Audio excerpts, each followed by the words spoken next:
She possessed a captivating beauty, her features reflecting a striking blend of different heritages. He was just a completely average college student who felt like a nobody. Two individuals who appeared to be an unlikely pair. Despite the presence of just one small card, both of them gradually found their way into each other's hearts. His father passed away when he was still a child, leaving him vulnerable to constant harassment from his peers at school. At the very moment his world seemed to be swallowed by shadows, a strong punch suddenly broke through. The force of that punch shattered the bleak, colorless shroud that had enveloped his life. Bing was the name of the boy responsible for throwing it. In contrast to his mild nature, he had always stood out for his intelligence, strong sense of justice, and courage. In fact, there was a time when he helped recover from the grief of his father's death. In size, there was no one more dependable in the entire world. Yet destiny still had more trials in store for him. During his high school years, Lei began to suffer from an unusual condition that caused his mind to replay every memory, no matter how insignificant or long forgotten. Even more troubling, the system gathered and processed fresh data on its own, granting him an astonishing ability to command every part of his body. Every time an episode ended, he was consumed by intense pain that no hospital could explain. The condition was managed solely by a unique medication that his mother had obtained from another country. Lately, however, he noticed that the effects were wearing off as his body started to build up a resistance. UNZ's aunt promised to take him shopping later. The youthful and spirited aunt of addressed the group, her expression brightened by a mischievous smile, found himself nodding in agreement without hesitation. His attention shifted to a recently delivered package, its sender remaining a mystery. Without warning, a cold shiver traveled down his back. His grandmother placed a firm hand on his shoulder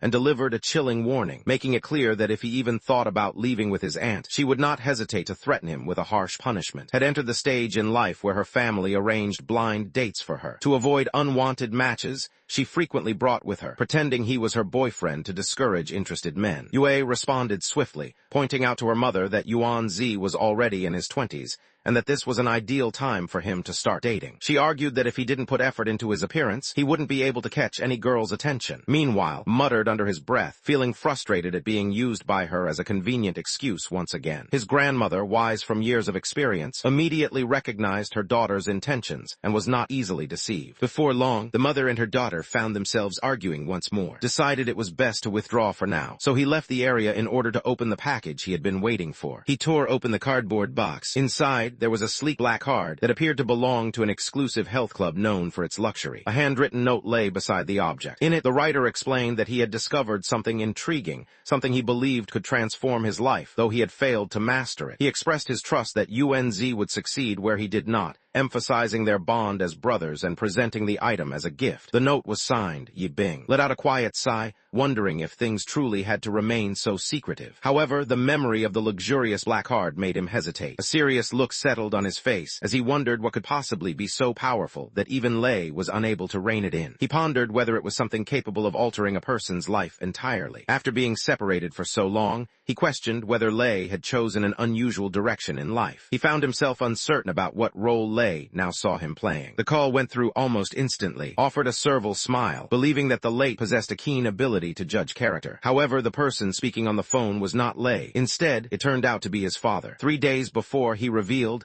Lei had disappeared from his dorm room under mysterious circumstances. Oddly enough, the campus security cameras showed no evidence of him ever exiting the building. His own roommate insisted that he never left the room. Somehow, he was present one instant and had vanished the next. Who attended college in the present day, dismissed the idea of people disappearing without a trace. Instead, he leaned toward the explanation that Lei had angered dangerous individuals and been abducted as a result. Keeping that in mind, he tried to ease Lei's parents' concerns by mentioning that his grandfather and cousin were both employed at the security bureau, and promised he would consult them about the appropriate steps to take. Bits and pieces of knowledge darted across thoughts, and his mind settled on the memory of the black card. However, as he slipped his hand into his pocket, he realized that the card was nowhere to be found. Suddenly, an intense, searing ache shot through his head. Once more, his mysterious sickness returned. His mind raced furiously, sending waves of pain through his body. But in that intense moment, his thoughts became sharper than they had ever been. A sudden understanding dawned on him. That black card was far from ordinary. He wondered why Lei Yi had been selected to deliver it instead of the security bureau. Perhaps the branch was considered unreliable. Given his family's strong connections, his grandfather having once served as a police chief, and his cousin now holding the position of squad captain. It seemed unlikely that anyone from Hangzhou could influence matters here. Crimson blood began to trickle from his nose not long after, reached his limit, and decided to take one of his unique pills, hoping it would help him endure. At that moment, heard his grandmother calling from outside, letting him know that investigators from the District Security Bureau had arrived to see him. Felt a sudden jolt in her chest, startled by the unexpected moment. He quickly erased any trace of his conversation with Lei's father from his call history. His grandmother had already who they were. 3 men arrived, dressed in attire that was not quite formal, yet their presence clearly identified them as officials from the Bureau, intent on interrogating him. After taking his seat, Li immediately began discussing the situation, explaining the circumstances surrounding Lei's disappearance, and bringing up the mysterious package that had been delivered to. Was already familiar with the story, yet he pretended as if he had never heard it before. He realized there was no way to conceal the issue with the package, so he confessed to it. The package had just arrived, and there was no sender's name on it. The recipient couldn't help but wonder who might have sent it. The interior revealed only a void, completely barren and devoid of any contents. He hadn't actually told a falsehood. Now that the black car had disappeared, it could have easily been mistaken for having no occupants at all. Despite their doubts, the investigators remained skeptical. Since he was the final person linked to, they asked permission to search his room, computer, and phone. Although he wasn't required to agree,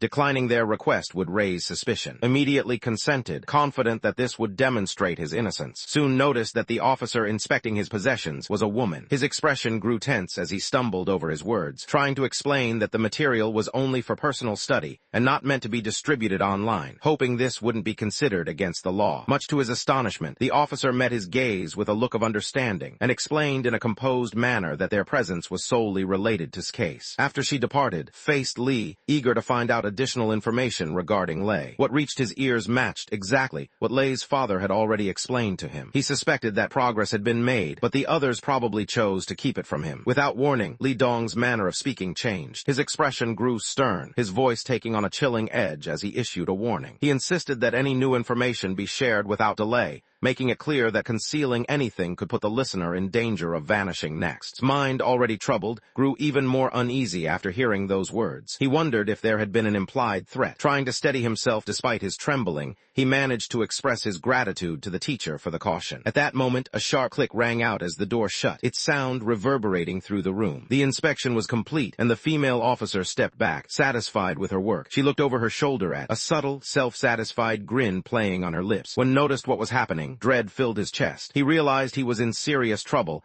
and was certain she had witnessed the entire scene. Li wasted no time before passing his card to, letting him know he could reach out whenever a new thought occurred to him. Once they had gone, ignored his grandmother's concerns and excused himself, saying his headache was getting worse. Out on the street, a man approached and inquired whether she had discovered anything. His face grew solemn as he acknowledged that something significant was happening. Upon hearing those words, Li quickly sat upright, signaling for her to go on. Several concealed folders appeared, each labeled 50, and accompanied by a message declaring that today was Crazy Thursday. The expression on the man's face shifted suddenly, growing tense and shadowed. Guan Yi continued without pausing. He revealed that had a strong obsession with mature women, especially those wearing black stockings, as shown by the contents of his study materials. There was nothing suspicious in his recycle bin, which seemed unusually clean. Although he belonged to many social groups, he only interacted in gaming and LSB chats. His room, aside from the game console, lacked any other sources of amusement. Beneath it all, he was quite introverted. The man's patience reached its limit. He questioned whether this was truly the significant finding being presented. He reminded once again that inappropriate humor and vulgar language were unacceptable, emphasizing that such behavior was both tasteless and improper. Unbothered, they responded with nothing more than a slight smirk. The other person, hoping to break the tension,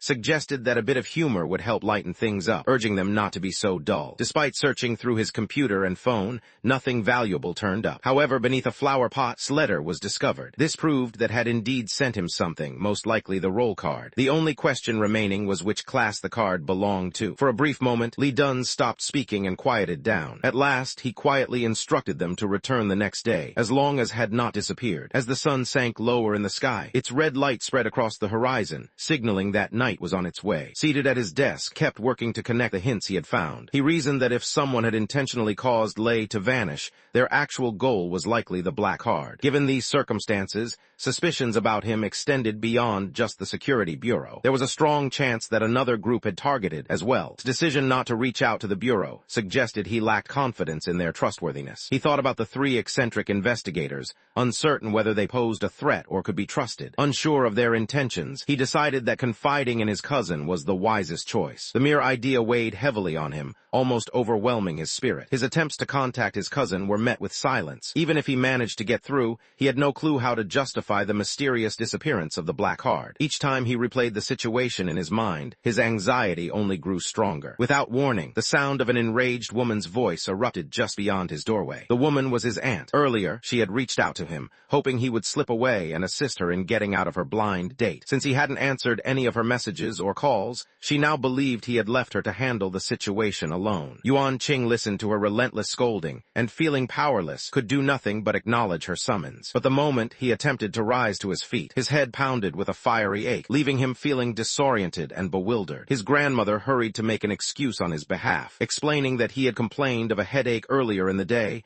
and had gone to bed before sunset. She told the others not to disturb him and instead called them over to her, asking about their day and whether they had come across any new opportunities. Yue waved her hand dismissively, thinking that although the offer was impressive, with $1 million yearly salary, a house, and a car, she simply didn't like the man. In her mind, his wealth was actually a turnoff because he earned too much. Inside the room, gazed at his own reflection, unable to believe what he was seeing. A mysterious black sphere suddenly materialized on his forehead, accompanied by a progress bar displayed just below it. He immediately recalled the image of the black moon symbol displayed on the card. He remained completely unaware of what awaited him when the bar finally reached full capacity. Before he had a chance to process his thoughts, the progress bar quickly jumped from 90% to 99%. Without warning, a bright message flashed in front of him. The system announced that the roll card reboot was finished. It instructed him to assign attributes and choose a name right away. His race was listed as human, his class as Night Wanderer, and his level stood at 0. He had no skills and his experience bar was empty. His morality score started at 60, with a warning never to let it drop beneath that number. The message reminded him that in the past, he had no control, but now he had the opportunity to make the right choices. Gazed at the advanced digital display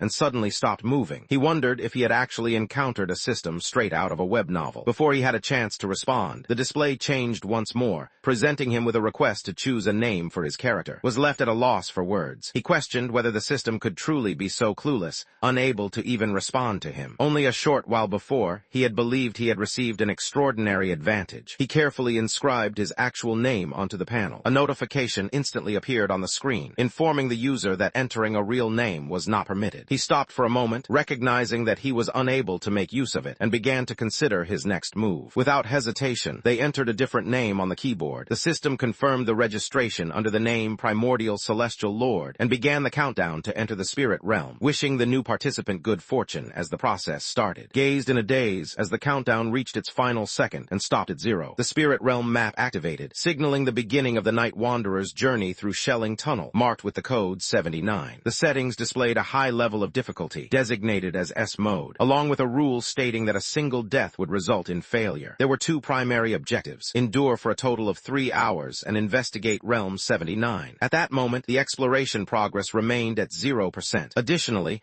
it was important to remember that any items not originating from the realm were prohibited from being brought in. A rapid succession of notifications raced through his thoughts. As he blinked his eyes open, he found himself already positioned in a strange and unknown location. Before he had a chance to react, the display returned, now presenting the introduction to Realm 079. People often whispered about the Shelling Tunnel, which ranked among the top 10 most famous urban legends in Songhai. Constructed toward the end of the 20th century, the building became infamous when a team of workers went inside one stormy evening and failed to come back out. Authorities launched a search that lasted several days, eventually discovering just one survivor. The others disappeared completely, leaving behind no clues. The sole survivor remained alive, yet his sanity was lost, leaving him mentally broken. Despite the investigators' persistent questions, he offered just a single warning again and again, not to go inside the temple. A chill ran through, causing beads of sweat to trickle down his face while he continued to read. He recognized the area from previous visits. Only a few days earlier, he had walked past this tunnel while paying respects at his father's grave. However, the actual Shelling Tunnel had been different. Nothing about it matched this level of ruin or age. An overwhelming sense of fear seized him, causing his entire body to shake without restraint. He struggled to maintain his composure. He studied the clues given by the system and realized that lasting 3 hours signified a life-threatening situation. The word exploration obviously pointed to this tunnel, implying that whatever awaited inside posed a lethal threat. Despite his doubts, he reasoned that missions usually came with some form of compensation. Although his role role was defined as Night Wanderer, his level remained at 0, not even reaching the first rank. This led him to believe that simply attaining the Night Wanderer title was intended as a reward in itself. No one seemed certain about the true nature of a Night Wanderer. Was it just a legend from old tales? Realization struck him. The mysterious Black Hard truly had the power to transform someone's fate. Yet in his excitement, he had failed to heed the caution that came with it. Managing it was nearly impossible, and that was no overstatement. It carried a deadly threat with it. This realm brought the danger of death, living up to its terrifying reputation. Without warning, the single light above them flickered out, leaving a sharp sound echoing in the darkness. The sound of footsteps reverberated through the space, each tap growing louder as they approached. A person dressed in work clothes stumbled into sight. The figure wore ripped clothing, and its withered form made it obvious that it had lost all traces of humanity. There were more than just a single body. After the discovery of the first, multiple others soon appeared. Muttered a sharp curse under his breath before activating the device. He was stunned to see that the corpses made no move to attack him. Rather, every decayed figure lifted its shriveled arm and aimed it toward a single direction. Before long, additional bodies appeared, forming a tight ring around him. Once again, the attacks missed their mark, merely indicating the identical direction as before. Sprang into action, fleeing immediately. The system had unmistakably classified this place as a realm meant for solo death challenges. Based on that, it would have made sense for the miners to launch an attack against him. He couldn't explain the reason, but he felt sure that leaving those people behind was the best decision he could make. Beneath the faint glow of the moon, he sprinted tirelessly, not slowing until the bodies faded from sight, and a slender trail through the mountains emerged before him. At the far end, a lonely and decaying temple stood in ruins. An unexpected idea flashed through his mind. The system's alert, combined with the desperate warning from the frantic worker, made it clear that no one should step inside the temple. He knew he should avoid the area if he heeded the warning, yet he had already exited the tunnel. The crumbling shrine ahead seemed to be the true focus of his search. It seemed likely that the bodies had led him to this place. This meant that the two primary objectives were linked together: investigating the temple and enduring 3 hours within its walls. Entering the temple posed a deadly risk, yet retreating into the tunnel offered certain doom. Realized with frustration that this place was far from a high-end 3060 model. It was actually a 36Z. The supposed luxurious club was nothing of the sort. Instead, it felt like she had been lured into a lethal trap. Hesitated for a moment, then gathered his courage and pushed himself to move ahead. The old adage claimed that without taking chances, one could never gain anything. Facing the challenge ahead, there was simply no way out. As soon as he entered, the dilapidated temple filled with light. Without warning, footsteps crackled through the grass, making a soft sound. Initially, he dismissed it as nothing more than anxiety, believing he was merely imagining things. His alertness heightened in response. Throughout his life, he had learned that noticing ghosts always began with picking up their faint sounds. Before long, the sounds of movement intensified, and ominous seals started to materialize before his eyes. The atmosphere felt overwhelmingly eerie. Upon entering the temple, they immediately encountered restless spirits. Unwilling to hesitate any longer regardless of the risks, rushed directly toward the wavering glow of the flames. As he picked up his pace, dread washed over him when the footsteps pursuing him also sped up. Fortunately, the main hall stood nearby. He jumped and forcefully threw the doors open, making them swing wide. He crashed forcefully onto the floor of the great hall. As he glanced outside once more, he noticed that the footsteps had vanished. The door closed, echoing through the room with a deep, resonant sound. Finally, he was able to observe the inside of the hall, where 3 stone statues stood in silent reverence. There was a young man who shone like gold, and beside him stood a girl who seemed as graceful and precious as jade. A woman appeared, marked by an unusual symbol etched into her forehead. Observed that the goddess statue's hands appeared as if they had previously gripped an object. He speculated that this detail could be an important hint. He soon noticed a stone monument, its surface carved with information about the temple. The inscription explained that the shrine honored the goddess of mountain and had been constructed during the early years of the Ming dynasty. It had been at least 500 or 600 years since then. The temple had stood empty for ages, yet somehow fresh candles continued to appear in the main hall. His gaze dropped to the bottom of the candlestick, revealing a concealed skeleton. Based on the outfit, it appeared to be a construction worker. Connecting these events to reality, felt a cold chill run down his spine. He wondered if this strange realm had been created by the urban legend itself, or if it had always been here, lurking in the shadows. If it was the latter, then perhaps workers like him had unknowingly wandered inside, only to become woven into the legend's dark story. There was no room for guessing at that moment. Staying alive depended on uncovering additional hints. Summoning his courage, he bent down near the scattered bones to examine them closely. The reason for the death was clear. The victim's ribs and breastbone were broken, and there were delicate cracks in the left shoulder. It was apparent that a powerful blow from a heavy object had ended their life. Inside the dead man's breast pocket, pocket, he discovered a protective charm along with a stack of papers. The notes described a troubling pattern. Another brother had disappeared during the night, marking the third such incident in the temple. The writer wondered if the ancient spirits of Mountain haunted the place,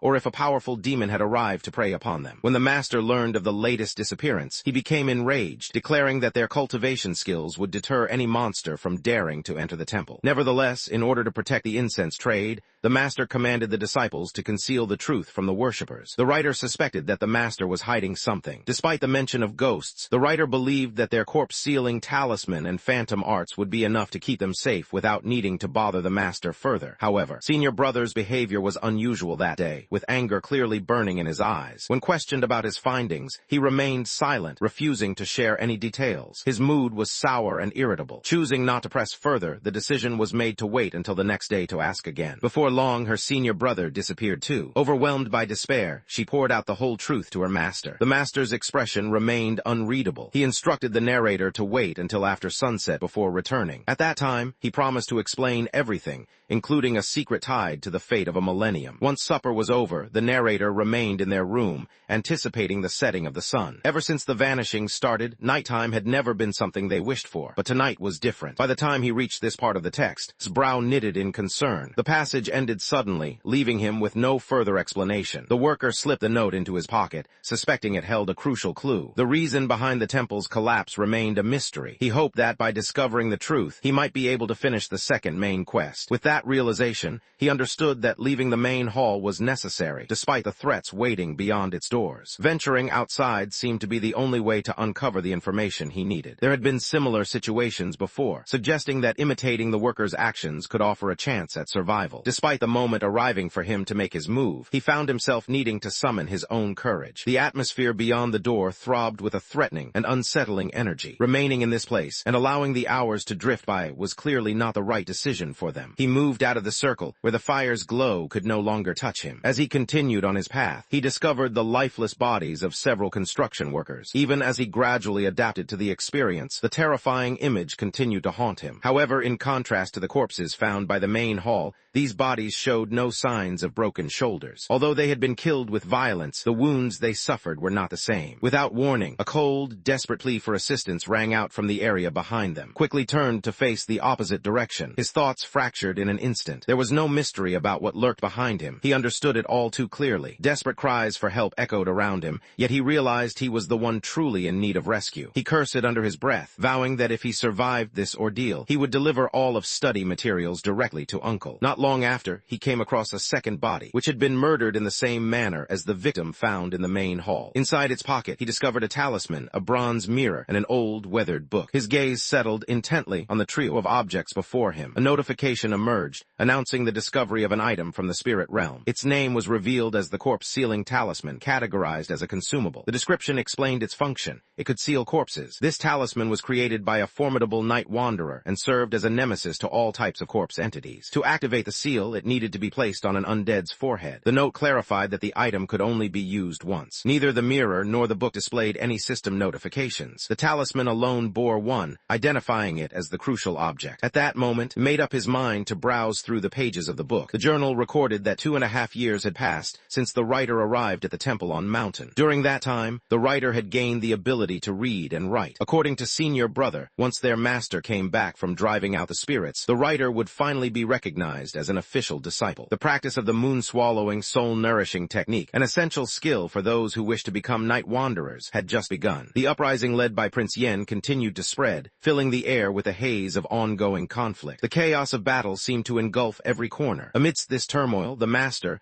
renowned as the most powerful figure among the Song Prefecture's night wanderers, stood out above the rest. With no other options, they made their way down the mountain, determined to bring peace to the unsettled spirits. If they failed, the endless suffering of the people, caught between war and wandering ghosts, would never cease. Just then, noticed a sharp, lingering pain in his shoulder, but chose to pay it no mind. As he examined the book, he discovered it was a diary that detailed routines of training and everyday life within the temple. The feel of the pages was identical to the parchment found on the bodies outside the main hall. References to the Prince Yin rebellion link the events to the period of the campaign. However, the accounts of night wanderers inside the diary did not align with any established historical records. The diary pressed on, describing how the sun had finally sunk below the horizon and darkness had taken over the sky. The writer noted hearing a knock at the door and, filled with excitement, hurried to see who was there. However, when the door swung open, it was clear that the visitor was not the master. The figure before them was the senior brother who had disappeared the previous night, missing for an entire day and night before returning at last. Yet his reappearance brought no comfort. Instead, the person who stood there seemed stripped of all humanity. Blood soaked his chest where his heart had been torn away, and his lifeless eyes fixed on them. With a hollow voice, he warned against trusting the master. After that point, the most important part was missing, leaving in a state of stunned silence. A sudden coldness swept across his body, causing him to tremble. He realized he needed to leave this place immediately. Thinking this, reached out and picked up the bronze mirror. To his astonishment, the mirror exposed the true reason behind his ailment. A ghostly figure with sunken eyes clung tightly to his shoulder. He swiftly pressed the corpse-sealing talisman against the creature's forehead, wasting no time. He gave a swift bow where he stood and apologized to his older brother in a low voice. He lifted the mirror once more, silently hoping that the talisman would finally activate. Despite the effort, there was no effect. The attempt had failed. Whatever this being was, it clearly wasn't any kind of corpse-based creature. A short distance away, a striking pair of red high heels suddenly materialized, adding to the unexpected events. A steady tapping sound repeated, filling the air with its rhythmic echo. It seemed as if an unseen performer spun gracefully across the courtyard. Felt tears threatened to spill from his eyes. Before him stood a temple from the Ming dynasty,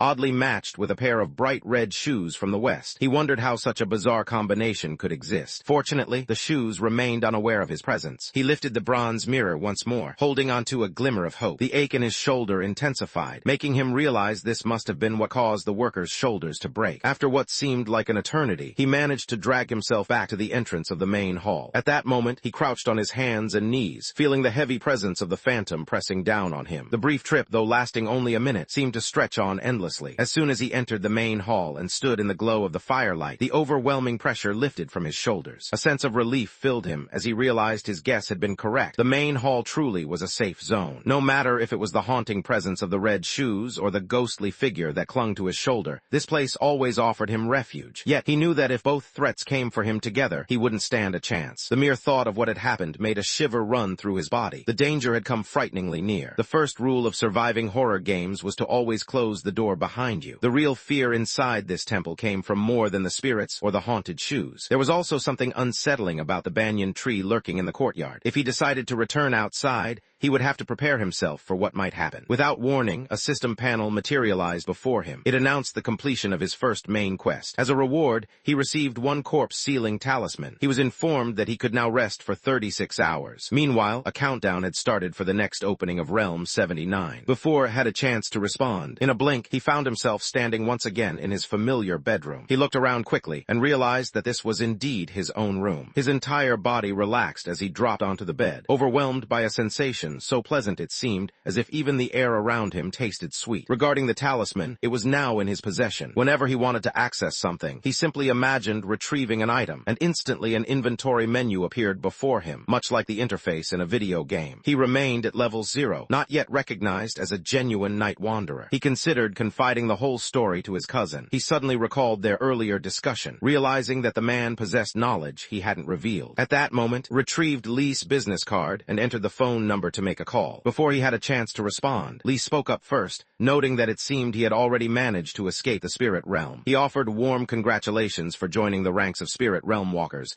and proceeded to clarify the different types, official and unofficial. While he himself belonged to the official category, was considered a wild one. However, when it came to the true nature of the spirit realm, he kept that information to himself for now. Instead, he hinted that if wished to uncover more secrets, he would first need to make an important decision. He explained that the Bureau had two main approaches when dealing with walkers. They would either bring them in, offering training and an official position, or choose to simply monitor their activities. In the second case, walkers had to register, agree not to misuse their abilities, and were then left to their own devices, though they would never get any formal assistance from the Bureau. Felt no trace of hesitation. He stood resolute, fully prepared to enlist and sacrifice for his nation and its people. Li Dong felt satisfied with the response, believing it honored the legacy of their security family. He informed him that he would arrive to collect him precisely at 8 a.m., admitted that he had concealed the black card, expressing his regret for not sharing it earlier. Lee, however, showed no signs of being upset. Instead, he admired Z's careful approach and said it was a quality worth respecting. The following morning, emerged unsteadily from his room, his hand pressed to his stomach and deep shadows lingering beneath his eyes. He gazed at his grandmother with a desperate look, silently pleading for food. Despite longing for a peaceful sleep, every attempt to drift off left him haunted by visions of the ghostly presence lingering on his shoulder. Grandma looked at him with curiosity, wondering aloud about the reason for his early morning wakefulness. Shot him a playful glance, implying she suspected he had gotten into mischief the previous night, and went so far as to warn that she might inspect his trash bin for evidence. Feeling exhausted and unwilling to argue, simply agreed and suggested that she also look under the bed. After that, he paid her no further attention. Later, he looked toward his grandfather, curiosity evident on his face. He recalled how, after the tunnel workers disappeared during the shelling,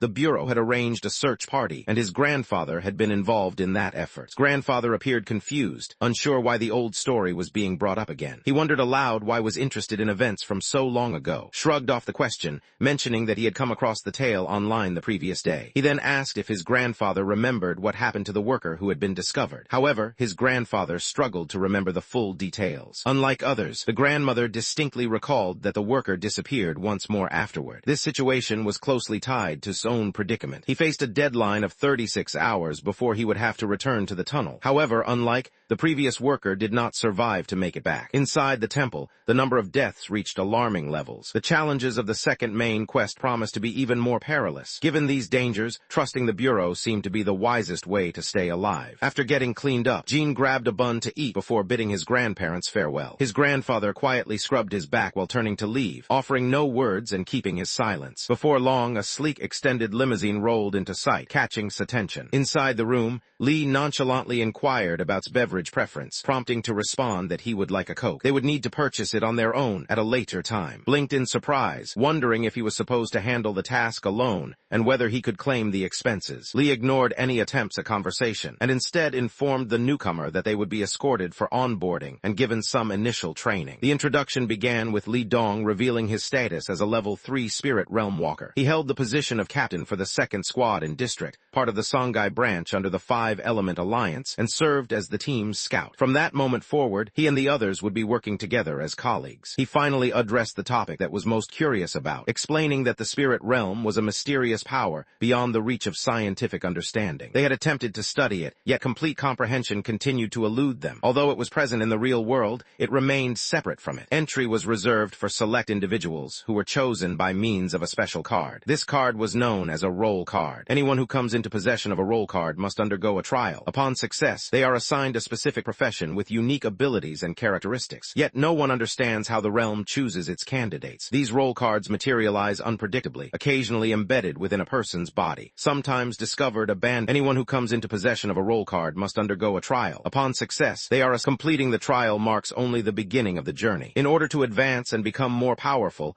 a walker needs to continue accepting tasks and venturing into the spirit realm. There's no need for concern, as assignments don't come non-stop, and danger isn't always present. Actually, certain missions can even be enjoyable. For instance, consider her situation. She was a level 3 scout. Over the last 2 years, she had faced solo realms just once every 3 months, and each experience had brought her dangerously close to death. Most of her assignments placed her in team realms, which offered more security and, truthfully, greater enjoyment. Yet she knew there was always a cost to having such power. Quietly observed that the situation reminded him of dungeon runs found in video games. Lee let out a soft laugh, thinking to himself how much he enjoyed conversations with younger people. He appreciated how quickly they understood new ideas and how they never hesitated to embrace the unfamiliar. Solo realms posed the greatest danger, claiming more lives than any other kind. In contrast, group challenges presented fewer risks. Some of these realms threatened participants with death, while others merely penalized them by taking away experience points. Wondered aloud about the reason solos were considered the most dangerous. Lee clarified that within group realms, participants encountered walkers from a variety of classes, whereas solo realms challenged an individual's own class abilities directly. As an example, Lee, who was a scout, demonstrated that at the transcendent stage, his specific skills included perception, tracking, and analysis. The 3 solo realms involved taking on the role of a detective in a murder investigation, tracking down lawbreakers deep within the jungle, and managing to stay alive in the wild. At the transcendent and saint stages, every class encounters unique situations. Gave a nod as understanding dawned on him. He now saw the reason behind his own experience with supernatural horror. It became clear to him that Lei Bing had probably crossed into another realm as well. This time, they faced the official verdict from his bureau, which confirmed that Late had died within the realm. The usual length of a transcendent level run ranged from several hours to, at most, a couple of days. However, he had already been gone for 4 days, which was far longer than expected. Responded by shaking his head, silently questioning what existed beyond the level of transcendent. He extended his hands in a gesture of uncertainty, acknowledging that the question was outside his expertise, but guessed that they probably endured for a longer period. Paused, lost in contemplation,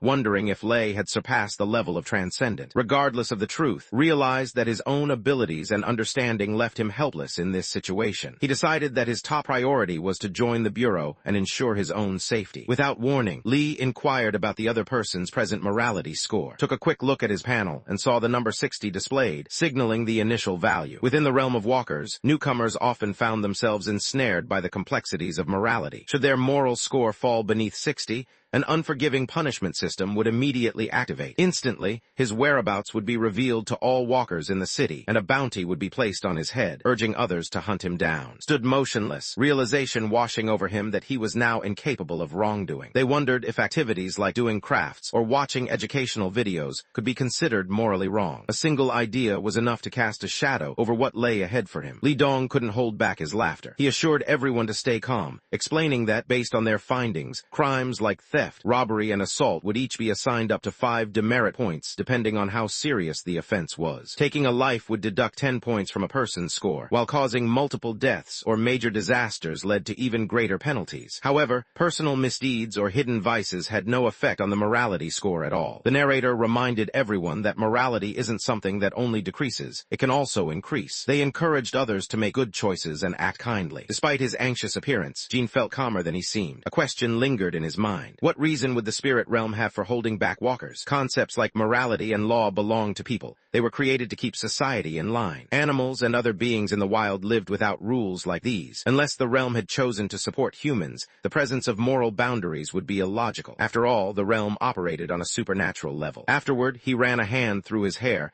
and decided to stop thinking about it. He resolved instead to focus on assisting even more elderly women across the road. Soon enough, the pair reached the main entrance of the bureau. His curiosity piqued, wondered aloud whether assisting impoverished young women could be considered a violation of ethics or the law. Lee chose not to respond to the question outright. Instead, he remarked that gaining morality points could be just as effortless as losing them, advising simply to perform good actions. Surprisingly, many walkers and sinister organizations have a fondness for charity and giving. The reason behind this is simple. It allows them to quickly accumulate moral credit. With sufficient wealth, they gain the freedom to commit murder without consequence. The situation drips with irony, as no one can truly guess what horrors might lurk behind the masks of these generous donors. The harshest reality remains that, whether in the real world or within the realm, the value of a human life can be measured in money. Killing other walkers did not affect anyone's morality score. With that point clarified, the focus shifted to discussing the official organization. They were members of the 5 Elements Alliance, an organization formed by 5 distinct groups. These included the 100 Flower Society, the White Tiger Legion, the Scarlet Flame Gang, the Water God Palace, and the Atrium. Each group stood for a different class: Wood Fae, Scout, Fire Mage, Water Wraith, and found himself grumbling inwardly, realizing with frustration that the Grand Alliance of Authorities was nothing more than a gathering of sinister creatures and monstrous beings. In addition to the 5 Elements Alliance, several other organizations operate with government support. The files containing more information would be delivered at a later time. The alliance itself had only been established 2 decades prior. Before its formation, individual factions operated independently and often clashed. Much of this discord could be traced back to the cycle of conflict inherent in the 5 Elements philosophy and the differing personalities associated with each profession. The Wood Fae from the 100 Flower Society served as an example of environmental activism taken to the extreme, their fervor for nature and animal rights surpassing what even the gods might accept. Witnessing their intense passion always sparked a desire to retaliate, as if giving them a swift kick would be the only satisfying response. Lee became increasingly lively, her energy rising. She remembered the Atrium, always fixated on properties and land,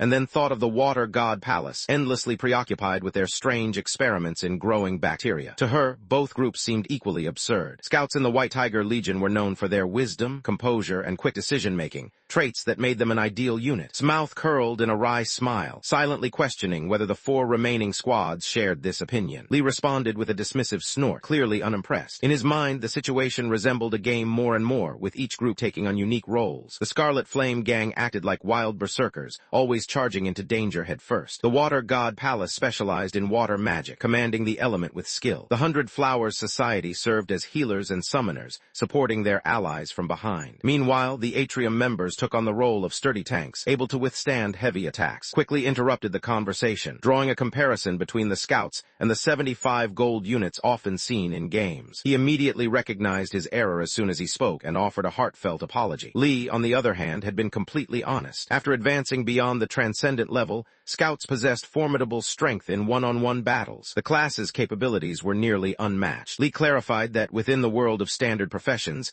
the Night Wanderer held the reputation of being the most powerful. He emphasized that he was only referring to orthodox roles, not including any of the darker professions. Even the scouts, Lee admitted, acknowledged that the Night Wanderer surpassed them all, felt a surge of pride at the compliment, and immediately urged Lee to clarify what the Night Wander class meant. The group had unleashed their full strength, showing no restraint. Even those Night Wanderers who had just reached the early transcendent stage displayed terrifying skills in assassination and overwhelming bursts of power. Their abilities extended further. They could communicate with spirits, create tools to command souls, and wield a wide range of lethal and adaptable techniques. Such individuals were almost impossible to find. For example, in Songai's branch, not one Night Wanderer could be found. The area simply didn't have enough trial realms. Furthermore, the Tai's sect in the capital gathered every Night Wanderer they could locate throughout the nation. As the topic came up, Lee found his mind drifting to vivid daydreams about the possibilities. He imagined just how incredible it would feel to have a Night Wanderer as an ally on his own team. At that moment, a realization hit him. He still needed to check with class. He quietly hoped that the visitor wasn't one of the fire mages, since he couldn't stand dealing with their fiery tempers. Rubbed his cheek in embarrassment, silently admitting that he was someone who roamed the streets at night. The atmosphere turned icy as an unsettling quietness settled heavily over everything. Lee lost control of his emotions and reached out to grasp firmly by the shoulders, his shock evident as he realized that was a Night Wanderer. The narrator recounted an unexpected encounter with a nocturnal traveler. Each Night Wanderer held immense value, sparking fierce battles among teams and entire factions eager to possess one. A young wife from the renowned 100 Flower Society once lured a Night Wanderer away from the notorious Scarlet Flame gang. She had an affair with him, all to convince him to switch sides. In the end, he became completely devoted to her, obeying her every command. Now it seemed that another Night Wanderer had come under her own influence. He promptly requested Srelm ID, responded right away, stating that it was Primordial Heavenly Lord. A hush settled over the room once more. Lee's lips gave a slight, involuntary twitch as he managed to utter a compliment that sounded anything but genuine, grudgingly acknowledging that it was a decent name. He cleared his throat deliberately, steering the conversation in a new direction. He then instructed her to complete the necessary paperwork, outlining her compensation, a base salary set at $20,000 per month, additional pay for missions,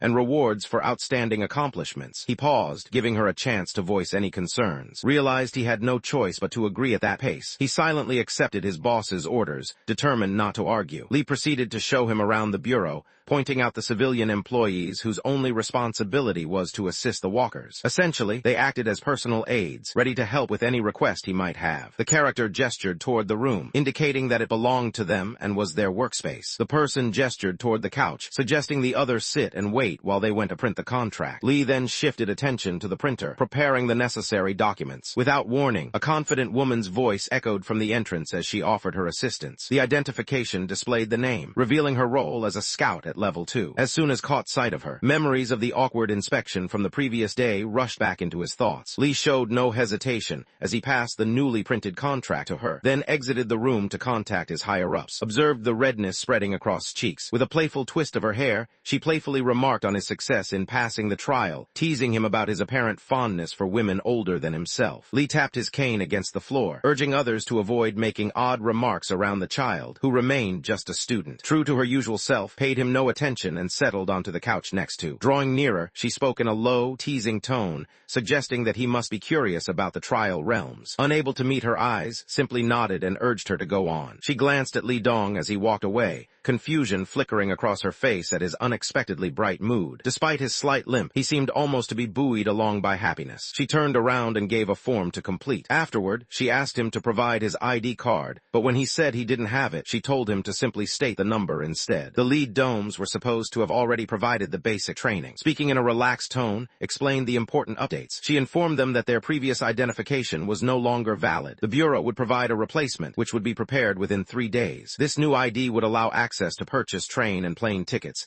as well as use express lanes. Meanwhile, she assured them that a temporary card would be available for them the following day. Blinked in confusion, silently questioning the reason behind it. She rolled her eyes, recalling how the realm had cautioned her when she chose her name. Real names were strictly forbidden. In the spirit realm, classes were split into 2 main groups: the lawful professions, which followed the orthodox path, and the dark professions, known for their evil nature. Individuals who worked in the shadows often fell into 2 categories: ruthless murderers or cruel fiends, united by their shared enjoyment of pursuing those with lawful occupations. For this reason, concealing one's true profession became a matter of survival. Placed his pen on the table, revealing that and were also using false names. Flashed a mischievous grin, silently asking for his opinion. To calm his nerves, she reminded him that they represented the authority in this situation. Usually it was their job to pursue, while the others ended up being chased. In response, spoke up with admiration, suggesting that if that was the case, must be an exceptional hunter. Unexpectedly moved and close to him, her tone teasing as she questioned how many girlfriends he had charmed. Without hesitation, Jean admitted that he had never had a girlfriend and was currently single. Her face changed in a flash, reacting as though his words were too strange to believe. She commented on how clean his trash bin was,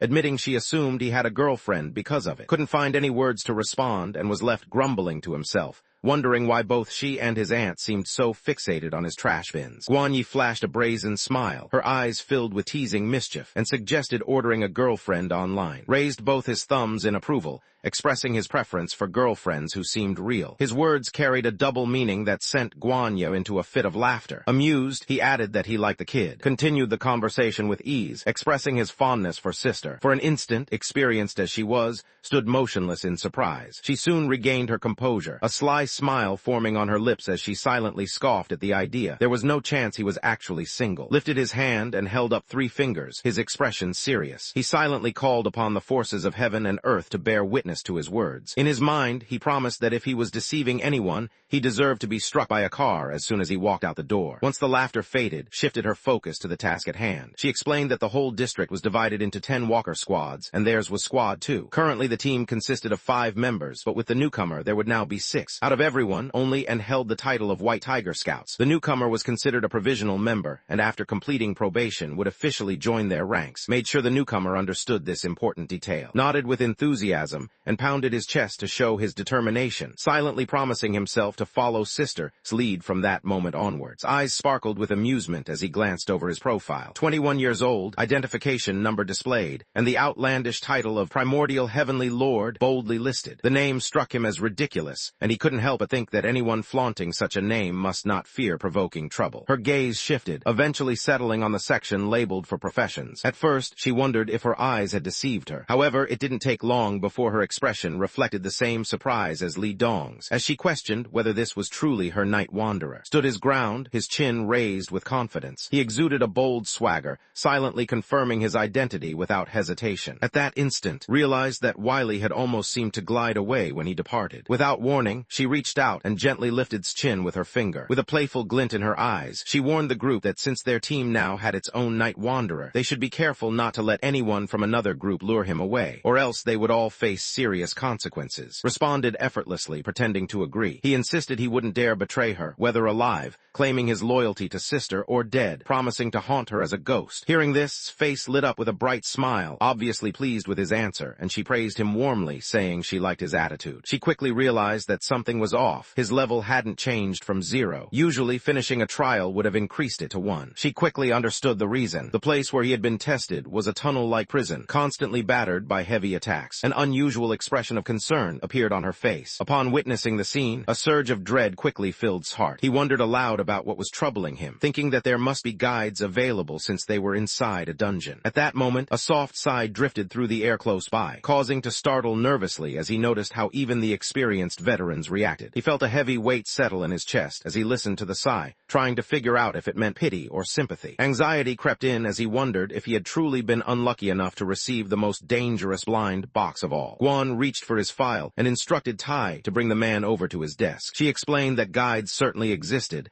as every authorized walker was required to turn in their realm reports, which were rewarded. However, she noted that Shelling Tunnel was a unique case, best experienced firsthand. Before long, information about the Night Wanderer trial realms was revealed. One trial took place at the ruins of Village Inn, where participants were tasked with surviving until sunrise. Within the village, dangerous hanged ghosts lurked, while restless graves posed threats outside its borders. To escape the grasp of a hanged ghost, one needed to balance upside down, though this tactic offered only brief safety. As midnight struck, grave spirits would swarm the area, and survival depended on lighting incense bought from the convenience store. Without it, the spirits would tear intruders to pieces. Another trial featured the ghost bride, classified as A rank, where the goal was to remain with her through the wedding night until dawn. The bride, known for. As glanced through the entries, he felt that the majority appeared fairly manageable. Except for the ghost bride, which required someone with nerves of steel, most of the challenges seemed to offer a reasonable chance of making it out alive. He didn't realize the significance of the situation until he accessed the file related to Shelling Tunnel. The tunnel, subjected to heavy shelling, remained shrouded in mystery, with both its dangers and purpose unclear. Its story began during construction, when a dozen workers accidentally ventured inside. Of those 12, just one survivor emerged, deeply traumatized and mentally shattered. A day and a half later, rescuers witnessed as he was drawn back into the tunnel, where he ultimately lost his life. The dangers of this realm were unparalleled, and so far, not a single person had managed to survive its challenges. Two brief statements struck with overwhelming force, sending him plummeting from elation into despair. The words Shelling Tunnel, no survivors, echoed in his mind, heavy and final. At the same time, Lee lounged comfortably, enjoying cigars and savoring red wine, feeling happier than ever before. A newly appointed young centurion was eager to prove himself and searching for trustworthy allies. To the centurion, an untainted night wanderer was a rare and welcome opportunity. The moment seemed ideal for everyone involved, especially for Lee, who believed his luck had never been better. Having brought a night wanderer into their ranks, Lee earned significant recognition from the centurion. In his mind, he could already see the White Tiger Scouts standing out with newfound brilliance. Without warning, burst through the office door with a forceful kick, urgently bringing news of trouble to the boss. Lee, unaware of how serious things had become, took a casual sip of his wine. He silently noted to himself that its behavior had lacked elegance. The instant she announced that trial realm was the Shelling Tunnel, all traces of his composure vanished. The speaker regarded the situation with exasperation, silently cursing the other person's foolishness and noting the chaos they had caused. Before long, he noticed sitting with his shoulders hunched, his expression empty and lifeless. His face held the desperate look of someone on the brink of death, silently pleading with his boss for any hope of survival. Upon hearing that, Li Dong let out a deep sigh, mirroring the weary exhale Tai had released before. He placed a reassuring hand on his shoulder, offering comfort. Each walker faced their initial challenge alone in a realm,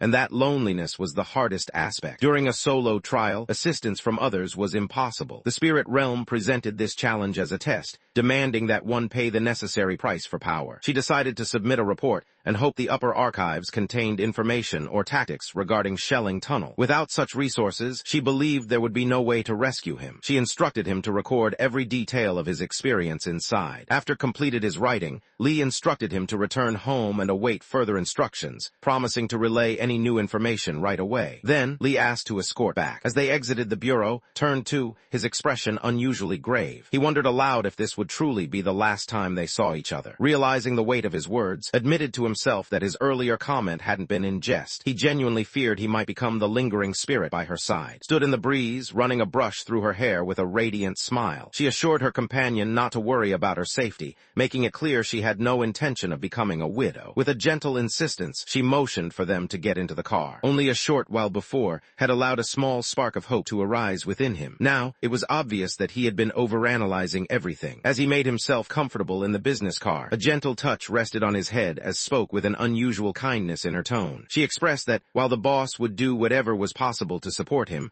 Her own help could only go as far as offering good wishes. With that, she quietly said farewell, responded in a subdued tone, his words tinged with disappointment as he bid farewell. Inside the office, set to work on her report, she recorded details about Yuan, noting that he was a Scorpio and male. Her observations described him as cunning and harboring grudges. She added an important warning: he was especially vulnerable to the charms of women from opposing groups. After completing the form, she removed the slip with precision and placed it neatly among the second squad's personnel files. Tai was asked whether the young boy had any hope of making it through, continued his tasks while responding, considering that sect might possess thorough information about the shelling tunnel, yet doubting that such knowledge would be of much use. It was clear that if such a thing were possible, a night wanderer would have already been dispatched. An S-rank trial was expected to offer incredible prizes. With the right artifacts in his possession, he might just have a sliver of hope. Let out a sigh and dismissed the question with a roll of her eyes, as if the answer should have been clear. She knew that artifacts were as uncommon as finding a dragon's tooth. Even those who had reached the transcendent stage rarely owned such treasures. She reasoned that if they could somehow provide him with several artifacts, he might actually stand a chance. However, artifacts came in countless forms, each with unique properties. Since their understanding of the shelling tunnel was minimal, selecting the appropriate artifacts would be nearly impossible. It would probably result only in needless loss of life and squandered riches. Unbound artifacts could only be obtained in two ways. One method involved discovering them hidden within a realm. The other required lying in wait for a walker in the real world and stealing their possessions, provided, of course, the artifact hadn't already been secured in their inventory. Neither option made sense in reality. Whenever a walker perished within the realm, their equipment was instantly reclaimed by the environment. Such an event would result in a tremendous loss. Tai responded by shaking his head, unable to do more. In reality, situation was just a matter of bad luck. It happened right after, which was known as the time when the shelling tunnel always reopened. Guan agreed silently, recognizing that this was no exaggeration. At the same time, Li updated the Centurion on his condition. He admitted his mistake in assuming that returning from the realm meant the trial was completed, expressed regret for his poor judgment, and pleaded with the Centurion to urge sect for comprehensive records about shelling tunnel. The creed of the White Tiger Scouts was to stay together and persist no matter what. Because was now one of them,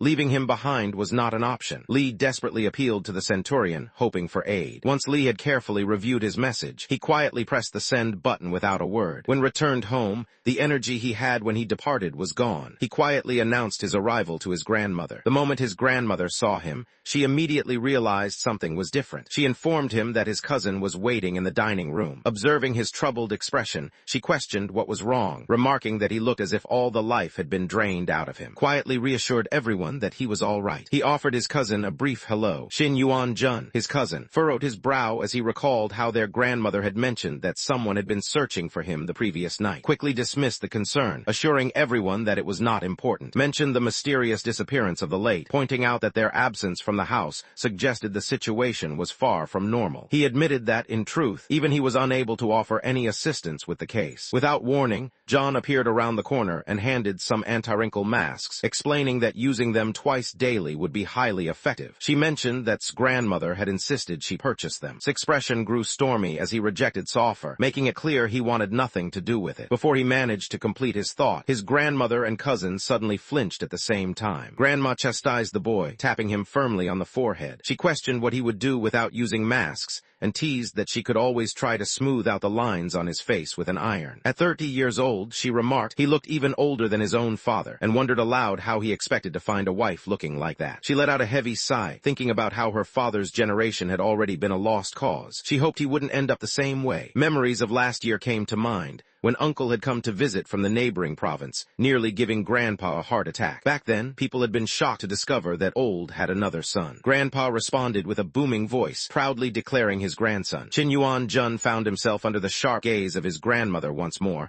her words echoing through the room for all to hear. Embarrassed, he pleaded with her to ease up, explaining that he had important work waiting for him. His desk was already piled high with a missing persons case, and he felt completely overwhelmed. As soon as the word missing was mentioned, thoughts immediately raced to the spirit realm, and he urgently sought more information. Shin recounted that just recently, 2 individuals had disappeared inside the shelling tunnel. To this day, no trace of them had been found. Security footage captured them walking in, but once inside, there was no evidence of their presence, as if they had simply ceased to exist. He cautioned to remain silent about the matter, while the narrator agreed to confidentiality by signing a non-disclosure agreement. Grandma slowly shook her head, insisting that the place was haunted and warning that someone vanished there every year. Nodded in agreement, admitting that the thought of it sent chills down her spine. Alone understood what had really happened. He realized that the two unfortunate individuals had entered the spirit realm. Now, he wondered if they would be able to survive the next 3 hours. Strangely enough, the idea brought him a dark sense of relief, as he realized he wouldn't face death alone. At the same time, in the capital city, Elder's son relaxed under the shade of an ancient tree while a subordinate approached and informed him that the family's son had sent an email. Elder's son arched an eyebrow, silently questioning about the situation. The subordinate hurried to describe circumstances, mentioning that he needed documents related to Shelling Tunnel. The elder's son let out a dismissive laugh, convinced that clearing the Shelling Tunnel couldn't be done. He thought back to the documents, which showed the sect had already given up on the project. The tunnel's status had even been officially lowered. The speaker instructed someone to inform the young newcomer that the location had always been rated S rank, and recent incidents had only increased its difficulty. It was no longer suitable for beginners. The speaker advised ignoring the so-called Night Wanderer, claiming he was doomed and not worth any resources. Even the standard trials for S-rank rookies are harsh and unforgiving. However, Shelling Tunnel presents an even greater challenge. Its dangers are more bizarre and far more lethal. Every S-rank concealed something extraordinary within it. Whether it was a rare artifact or vital information, each one was invaluable. 2 level 1 Night Wanderers had been assigned to Songhai, where they waited for months in anticipation of the realm's activation. Sometimes, S-rank rookie trials would allow more experienced walkers of that class to participate. In the end, both individuals entered. One disappeared completely, leaving no evidence behind. The other managed to succeed at the initial challenge but lost his life during the next. Each of them possessed artifacts. Following this, the elders reconsidered their plan and ultimately decided to abandon the idea of shelling the tunnel altogether. Despite everything, the villagers believed that if anyone succeeded in overcoming the challenge and retrieving the lost knowledge, their relentless curiosity would at last be satisfied. Following his decision, Elder Sun issued fresh commands. Within several days, the sect master planned to call every night wanderer to the capital city. A significant announcement awaited them. Elder Sun instructed his people to ready the men and summon everyone back. Back at home, cast a cold glance at his aunt and quietly accused her of being a complete pervert. Let out a frustrated sigh, insisting to herself that she had only played a scary game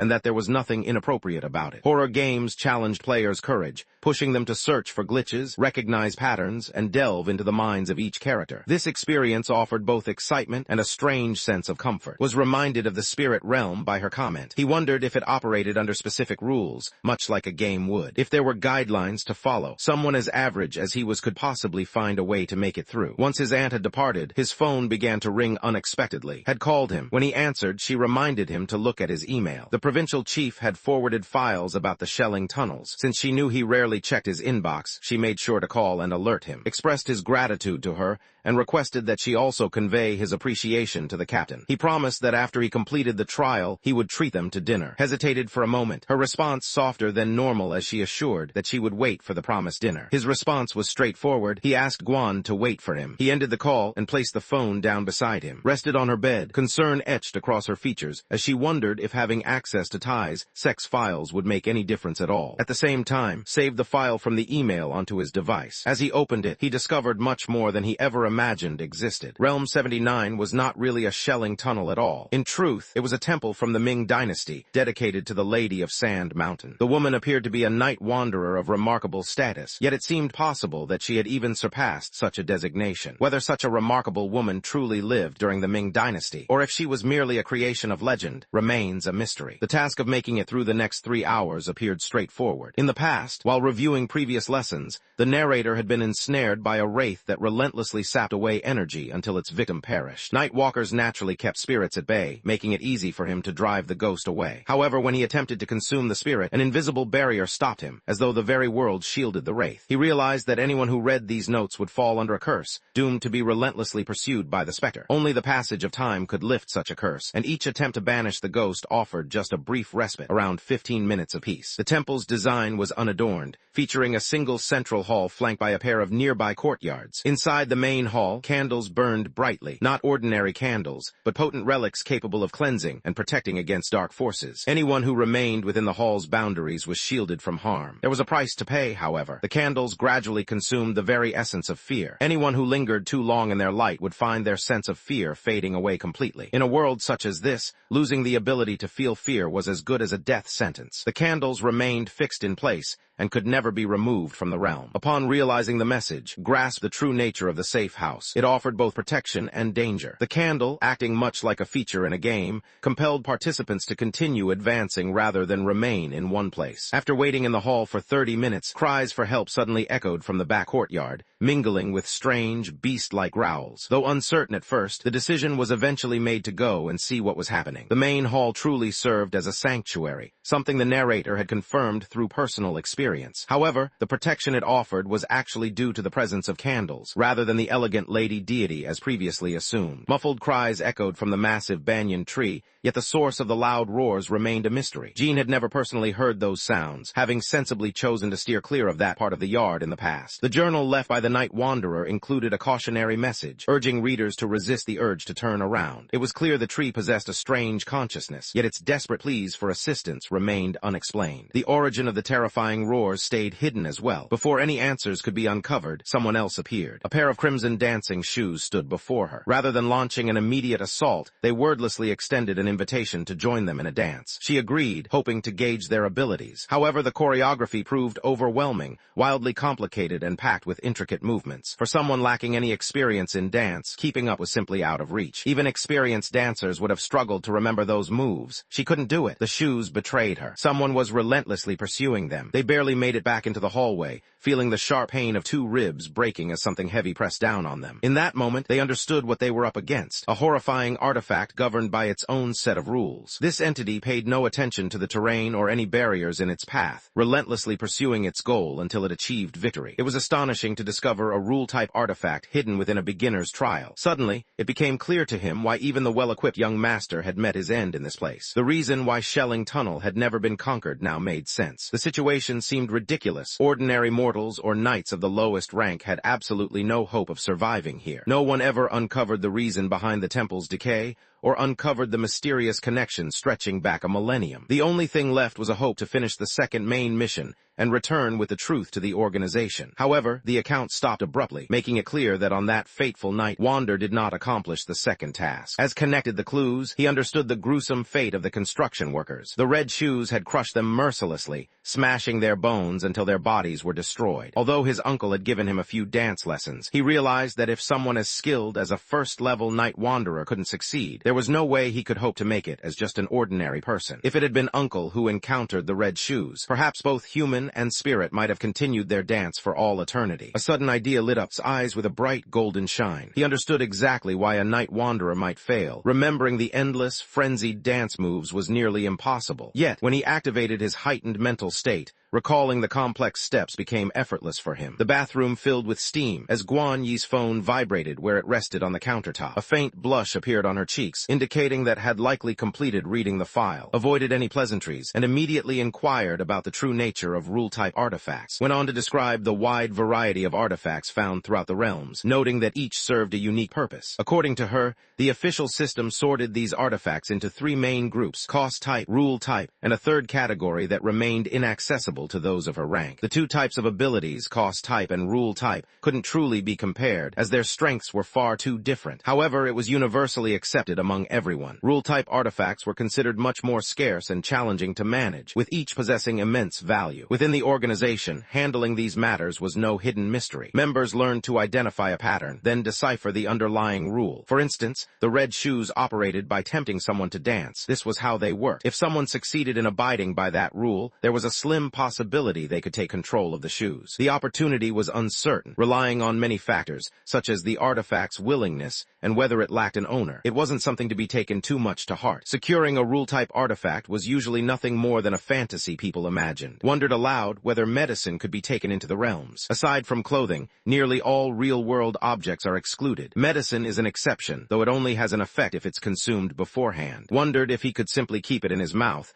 but Guan had no definite response for him. Realizing this was his only chance, decided he had to take the risk. He acknowledged Guan's help and prepared himself to move forward. The speaker advised Scorpio to be careful and mentioned that fortune would be on their side today. The short 36-hour break quickly came to an end and gathered his courage as he prepared to venture back into Shelling Tunnel. Mechanical voice echoed, announcing that the system was initializing and the realm was being prepared. A new area appeared on the map, granting access to the world of Night Wanderer. The protagonist found themselves in a tunnel, designated by the code 79, a place known for its high level of danger. Classified as an S-type solo mission, the consequences of failure were fatal. The first major task had been to stay alive for 3 hours, a challenge that had already been accomplished. The next objective involved navigating and uncovering 20% of Realm 79. It was also made clear that any items from outside this realm were strictly prohibited. In the following moment, his sight became hazy. He found himself pulled back into the dungeon once more. The plan had succeeded, and a rush of pride filled them as they realized their cleverness with a pill might just help them endure the danger posed by the red shoes. As gazed upward, he noticed that darkness blanketed the sky, making it feel as though this land was trapped in a never-ending night. The thought crossed his mind that if this world operated like a game, information might appear after making contact with objects. Curious, he extended his hand and rested it gently on the candle inside the temple. The system displayed the name, Everlasting Candle, a special type with unique properties. Its primary function relied on a fuel designed to purify and repel evil. Legends claimed it was crafted from the fat of a long-lived creature, collected by a woman known as the Lady of Three Paths. A note warned that removing fear might not always be beneficial, and the candle was fixed in place, unable to be relocated. Just as he had anticipated, he realized that only physical contact would reveal its details. This explained why the information had eluded him during his initial attempt. The object had been an artifact the entire time. He felt relieved that he had taken the time to read the file beforehand. Removing fear wasn't necessarily a benefit. The artifact encountered came with a cost. Specifically, it demanded the surrender of his fear. Despite that, fear still gripped him, and the thought of dying heroically never crossed his mind. Cautiously, chose to fortify his position within the hall before thinking about his next move. His plan was to investigate the east courtyard, hoping to reveal what threats and regulations awaited him there. The time allowed for exploration was strictly limited to 15 minutes. If he stayed out any longer, a wraith perched on his shoulder would appear, sealing his fate with certain death. The blue pill served as his secret weapon to counter the red shoes, though its success was far from guaranteed. Despite possessing all the necessary information,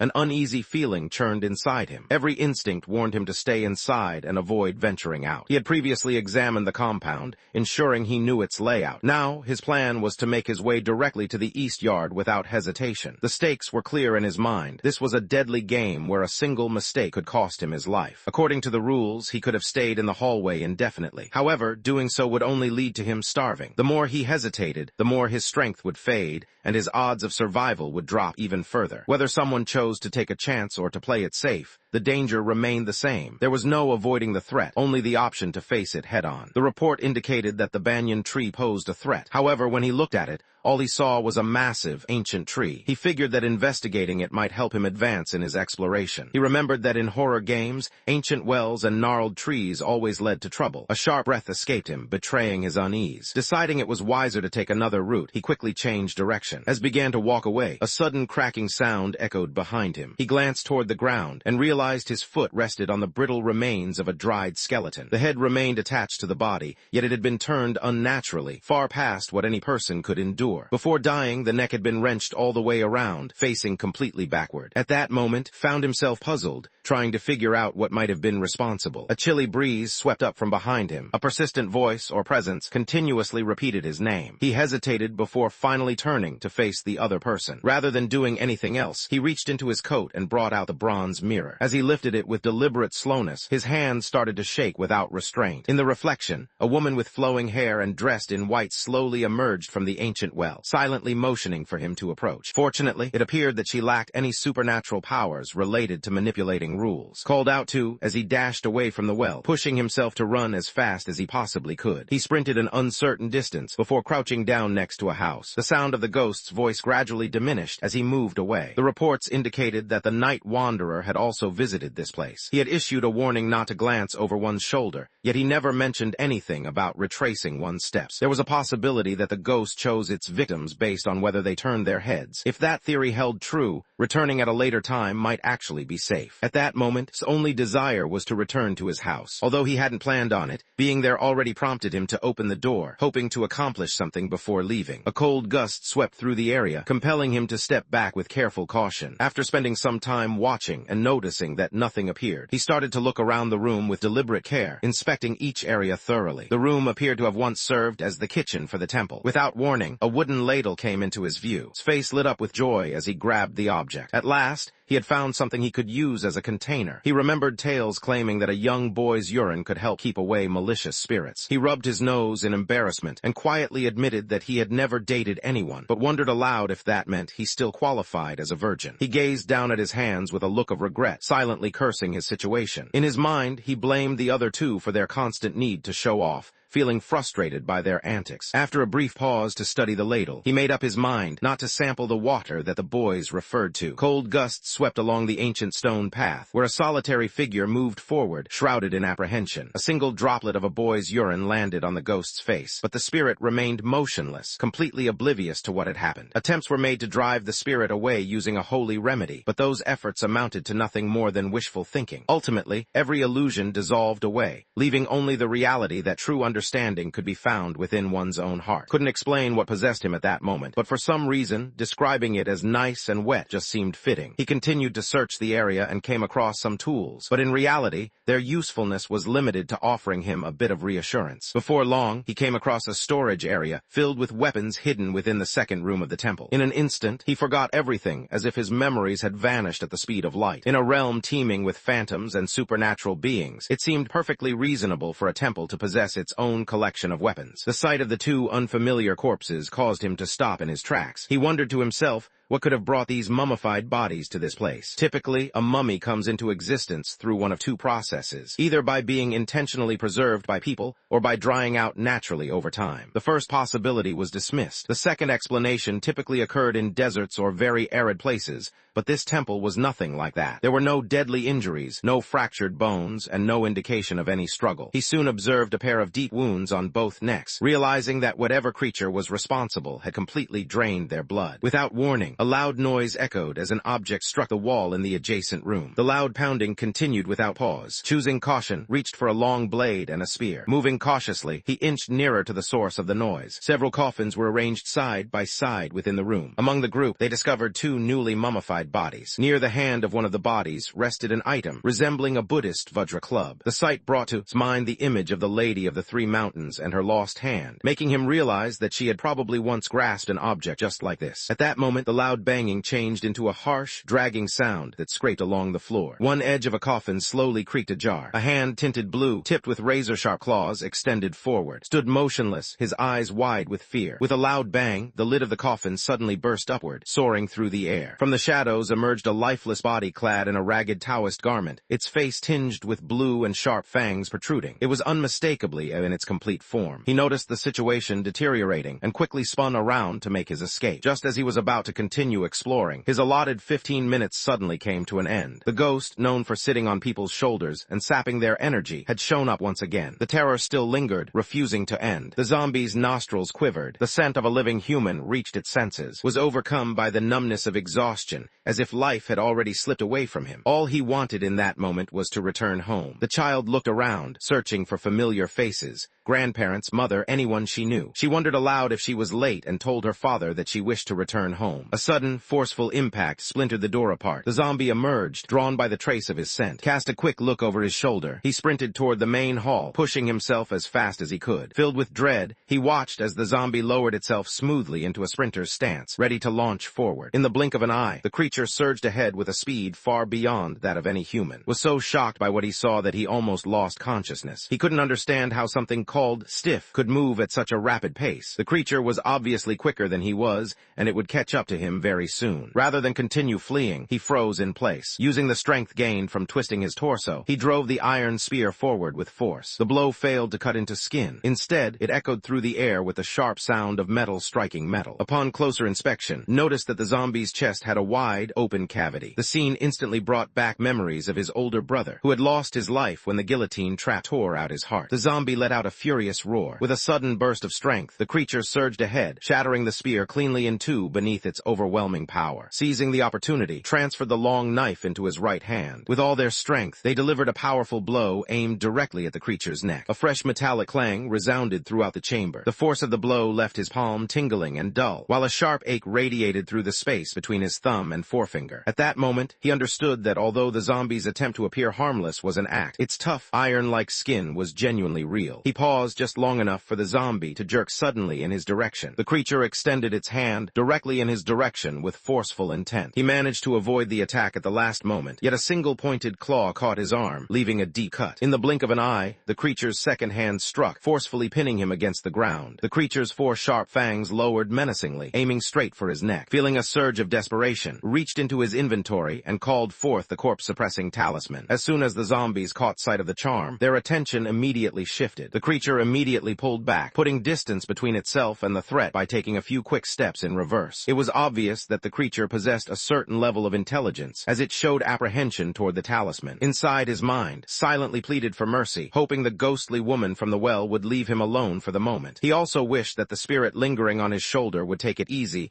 and not sap his energy so quickly, reminding it that they had a long-standing connection. Slowly and cautiously, he gripped the talisman firmly and moved backward, putting distance between himself and the approaching zombie. Approaching the main hall, he suddenly spun around and dashed away. Moments before all his energy faded away, he dashed into the candlelit area, causing the eerie presence to disappear. Forcefully closed the door behind him. He struggled to catch his breath as he yanked off his jacket. He glanced down at his shaking hands and offered a crooked smile, silently acknowledging to himself that zombie nails truly were toxic, just as Uncle Nine had always said. Lacked both disinfectant and a tetanus shot, leaving him uncertain about how quickly the poison from the corpse might affect him. Anxious thoughts raced through his mind as he wondered if this injury would truly be the end of him. Oddly enough, he noticed there was no fear within him. Suddenly, realization washed over him as he noticed the candlelight. He understood that its glow was somehow keeping the fear at bay. In the past, he had the freedom to wander at his own pace, but those days were gone. Now, taking his time was out of the question. He chose to switch to his backup plan, which involved mastering control over the red dancing shoes. Given his present abilities, defeating a zombie with such intelligence and physical prowess was impossible for him. He drew in a slow, steady breath. A peculiar sense of peace washed over him after the poison took hold. He wondered bleakly who else would dare to face torment if he was already destined for ruin. If he didn't step forward, who would? He walked to the place where the red shoes had been seen before and stood there, anticipating their return. He hadn't anticipated what would happen next. The red shoes had truly appeared. This time, however, the figures positioned themselves in the space separating him from the main hall. It was obvious that they meant to prevent his escape at all costs. A radiant message materialized in front of his vision, inviting him to dance and instructing him to step in place if he wished to accept. Kept his hopes hidden, quietly wishing for his late father's protection. He silently wished for permission to activate brain overload mode, and for once, luck was on his side. His mind raced intensely, working at full capacity. Each step of the red shoes dance unfolded vividly in his thoughts, as if he could see every motion with perfect clarity. After roughly 2 minutes had passed, the red shoes came to a halt and executed a graceful bow, indicating that the moment had arrived for him to take the stage. Realized that the shoes' refined style was beyond what he could carry off. Despite everything, he managed to keep up without faltering even once. Due to his lack of experience, he needed 5 minutes to accomplish what the red shoes had managed in just 2. Right as he neared the point of losing his strength completely, a new message popped up on the screen. Their dance moves were just as awkward and ungraceful as they had always been. At that moment, the red shoes disappeared and were carefully tucked away into his inventory. Due to his terrible dancing skills, the red shoes could only appreciate him for half an hour. Quickly down the unique medicine in a single motion. After that, he accessed the details page for the crimson dancing shoes. She wore red shoes designed for dancing, a special kind of footwear. Their purpose was clear. They were meant to follow the path of an assassination. The item had once been the treasured possession of a princess hailing from a distant western realm. From birth, she possessed an elegance and beauty that left onlookers awestruck. Her dancing held a magical allure, enchanting every man who witnessed her performances. Her envious stepmother, unable to tolerate her charm and skill, imprisoned her in a lofty tower. Shrouded in solitude and neglected by all, the princess moved gracefully under the chill of the moon's glow, continuing her sorrowful dance night after night, until her final breath marked the end of her days. Her red shoes, bearing the legacy of her resolve, had roamed the world endlessly, continuing their solitary dance through time. In the first mode, the shoes may be hurled at a selected individual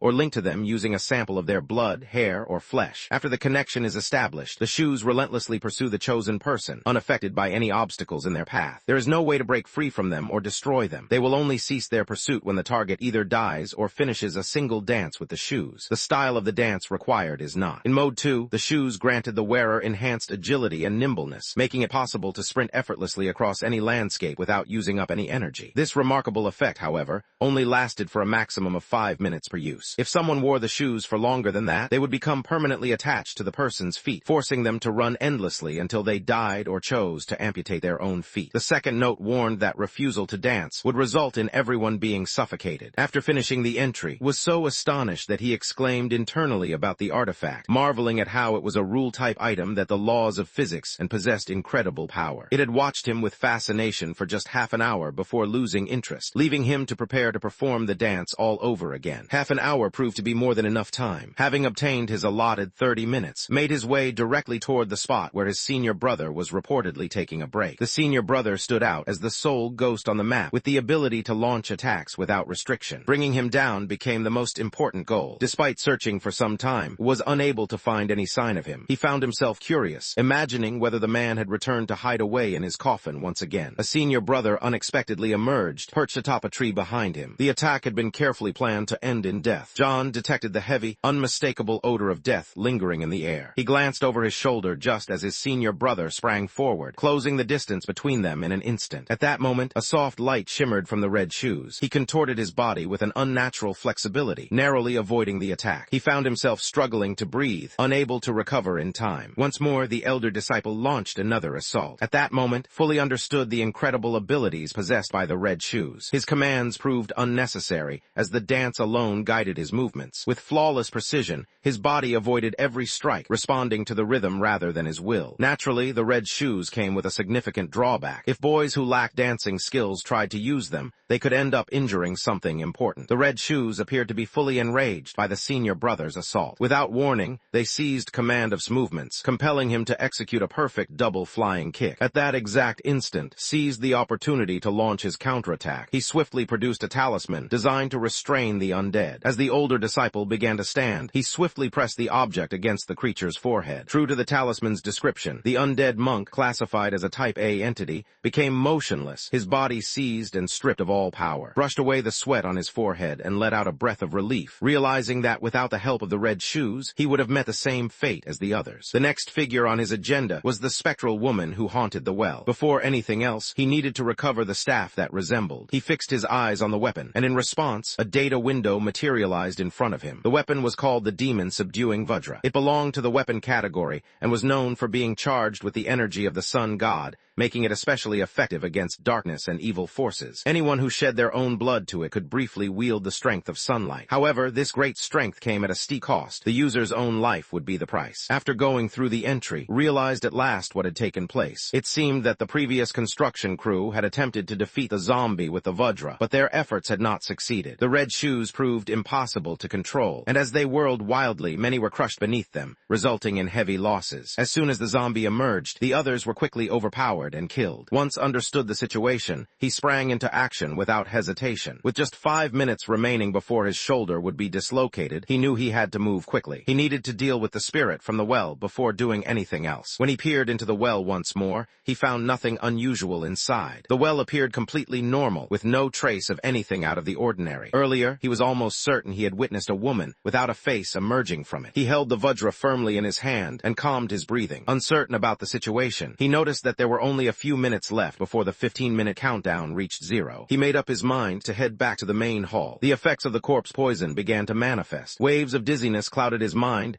as each breath became a struggle, sharp pains piercing through his chest and heart. The minutes left to him were quickly slipping away. He had already searched both courtyards and managed to defeat the zombie. Although the task was not yet complete, this suggested that a secret still lingered, waiting to be uncovered. He felt confident that he had searched all the rooms, even going so far as to inspect a well. His eyes gradually shifted, settling on the stone statue that stood behind him. The main hall remained the last area that had not been explored. It was evident that the vacant stone hand had been designed to hold the. As he he had anticipated, as soon as the Vajra touched the statue's hand, a significant event began to unfold. The whole sculpture started to split apart, pieces breaking away as it fell into ruin. A low, thunderous sound filled the air as the stone broke apart, exposing a secret tunnel that descended beneath the surface. Paused before entering the tunnel, choosing to sift through the debris in hopes of finding the demon-subduing Vajra. Soon enough, he managed to locate it once more. The inscription claimed the artifact held the power of the sun god. It suggested that by sacrificing fresh blood, a person could obtain supernatural strength. Considering this was the sun's energy, it seemed logical that the relic should banish shadows and fill the area with brightness. As those thoughts crossed his mind, he recalled the system's previous alert, which stirred a sense of anxiety that weighed heavily on his chest. Despite everything, the Vajra clearly played an important role in what was coming next. There had to be a reason the system drew such obvious attention to it. After inhaling deeply, clenched his jaw and plunged directly into his own thigh. A gentle, golden glow flowed throughout his body, filling him with warmth, rather than driving away the shadows that surrounded him. The relic bestowed upon him the ability to see clearly even in the deepest shadows. Amazingly, every symptom caused by the corpse poison, his spinning head, the crushing pain that made it hard to breathe, and the fiery sensation in his chest, disappeared without a trace. All that remained was the blood seeping from the injury on his leg. The cost was clear and unwavering, one's very existence traded for a spark of celestial power. After slipping the crimson dancing shoes onto his feet, he entered the cramped corridor. The uneven marks left by tools remained visible on the tunnel's walls, making it obvious that people had carved this passage by hand. He believed he had reached it at last, the ultimate challenge hidden within the shelling tunnel dungeon. As he ventured further in, distant, desperate pleas for assistance reverberated from somewhere up ahead. A short while after, a gigantic tree trunk adorned with countless human faces gradually emerged into sight.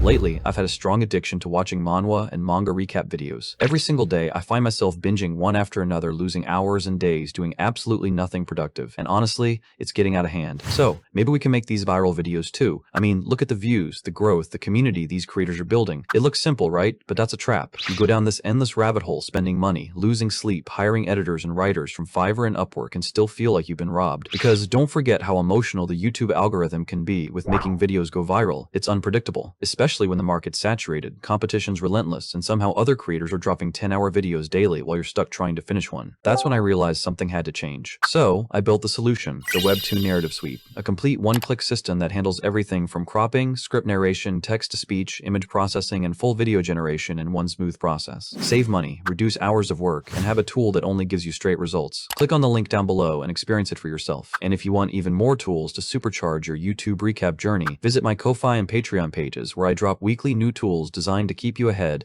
as AI continues to steal our jobs. So tap in now before you get left behind.